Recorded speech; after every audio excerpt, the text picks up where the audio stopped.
സന്ദീപ് വാര്യർ ചേരുന്നു. ശ്രീ സന്ദീപ് വാര്യർ, കഴിഞ്ഞ ദിവസത്തെ എക്സാലോജിക്കിനെതിരായ ഹർജിയുടെ വാദങ്ങൾ വിധി പകർപ്പ് ഇപ്പോൾ പുറത്തു വന്നിട്ടുണ്ട്. കർണാടക ഹൈക്കോടതിയുടേത്. അന്വേഷണം തടയുവാനോ റദ്ദാക്കാനോ സാധിക്കില്ല. വീണയുടെ വാദങ്ങൾ നിലനിൽക്കുന്നതല്ല. SFIO അന്വേഷണം നിയമപരം എന്ന് തന്നെയാണ് കർണാടക ഹൈക്കോടതി വിധിയിലൂടെ വ്യക്തമാക്കിയിരിക്കുന്നത്. എന്തായാലും വീണ വിജയനെ സംബന്ധിച്ചിടത്തോളവും മുഖ്യമന്ത്രിയെ സംബന്ധിച്ചിടത്തോളവും കനത്ത തിരിച്ചടി തന്നെയാണ്. അതിനോടൊപ്പം തന്നെ SFIO അന്വേഷണം വ്യാപിപ്പിക്കുന്നതിലൂടെ മറ്റ് ചില രാഷ്ട്രീയ നേതാക്കളും ഇതിൽ കുടുങ്ങുമെന്നുള്ള കാര്യത്തിൽ സംശയമില്ല. അല്ല, എല്ലാ ക്രിമിനലുകളും പൊതുവെ അന്വേഷണത്തെ വൈകിപ്പിക്കാൻ വേണ്ടി ടൈം ബൈയിങ് എന്നൊരു തന്ത്രം പ്രയോഗിക്കാറുണ്ട്. ആ തന്ത്രമാണ് ഇവിടെ മുഖ്യമന്ത്രിയുടെ മകൾ പ്രയോഗിച്ചത്. പരമാവധി സമയം വാങ്ങി തനിക്ക് അനുകൂലമായ രീതിയിൽ കേസിനെ വളച്ചൊടിക്കാൻ വേണ്ടി ശ്രമിക്കുക, തെളിവുകൾ നശിപ്പിക്കുക, ഇതൊക്കെയായിരുന്നു ഇവരുടെ തന്ത്രം എന്ന് പറയുന്നത്. പക്ഷേ ഇപ്പോൾ കർണാടകയിലെ കോടതി തന്നെ ഇക്കാര്യത്തിൽ വ്യക്തമായ അഭിപ്രായം പറഞ്ഞിരിക്കുകയാണ്, തീരുമാനം പറഞ്ഞിരിക്കുകയാണ്. ഈ അന്വേഷണത്തെ തടസ്സപ്പെടുത്താനുള്ള വീണയുടെ ശ്രമങ്ങൾക്ക് കനത്ത തിരിച്ചടി തന്നെയാണ് സംഭവിച്ചിരിക്കുന്നത്. എന്തായാലും SFIOയുടെ അന്വേഷണം പ്രഖ്യാപിച്ച കേന്ദ്ര സർക്കാരിന്റെ നടപടി പൂർണ്ണമായും ശരിയാണെന്നും രാഷ്ട്രീയ വിരോധം തീർക്കാനാണ് അന്വേഷണമെന്ന് CPMന്റെ വാദം നിലനിൽക്കുന്നതല്ലെന്ന് ഇതോടുകൂടി തെളിഞ്ഞിരിക്കുകയാണ്. മുഖ്യമന്ത്രിയും പൊതുമരാമത്ത് മന്ത്രിയും അല്പമെങ്കിലും നാണം അവശേഷിക്കുന്നുണ്ടെങ്കിൽ രാജിവെച്ച് പുറത്തു പോവുകയാണ് ചെയ്യേണ്ടത്. ഇവിടെ മുഖ്യമന്ത്രിയുടെ മകളും പൊതുമരാമത്ത് വകുപ്പ് മന്ത്രിയുടെ ഭാര്യയുമാണ് ഇവിടെ ആക്ഷേപത്തിന് വിധേയമായിട്ടുള്ളത്.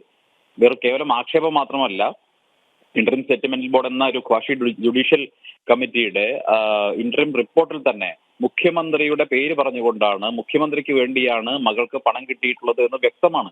സ്വാഭാവികമായും മുഖ്യമന്ത്രിയും പൊതുമരാമത്ത് വകുപ്പ് മന്ത്രിയും ഇനി ആ സ്ഥാനത്ത് തുടരാൻ ഒരു നിമിഷം പോലും തുടരാൻ അർഹരല്ല. അവർ രാജിവെച്ച് പുറത്തു പോവുകയാണ് വേണ്ടത്. അതോടൊപ്പം കേരളത്തിലെ UDFും ഇക്കാര്യത്തിൽ പ്രതികൂട്ടിലാണ്. UDFിന്റെ നേതാക്കന്മാർ, പ്രത്യേകിച്ച് രമേശ് ചെന്നിത്തലയും PK കുഞ്ഞാലിക്കുട്ടിയും അടക്കമുള്ള നേതാക്കന്മാർ, അവർക്ക് ലഭിച്ചിട്ടുള്ള പണം അത് കേവലം സംഭാവനയാണെന്ന് പറഞ്ഞ് എങ്ങനെയാണ് ഒഴിയാൻ സാധിക്കുക? കാരണം അത് സംഭാവനയാണെങ്കിൽ അവർ കൊടുത്തിട്ടുള്ള, അവരുടെ പാർട്ടി തെരഞ്ഞെടുപ്പ് കമ്മീഷൻ കൊടുത്തിട്ടുള്ള ലിസ്റ്റിൽ ഈ വിവാദ കമ്പനിയുടെ പേരുണ്ടോ? CMRLന്റെ പേരുണ്ടോ? ഇല്ലല്ലോ. അങ്ങനെ ഉണ്ടെങ്കിൽ അത് പുറത്തു പറയാൻ തയ്യാറാകണം.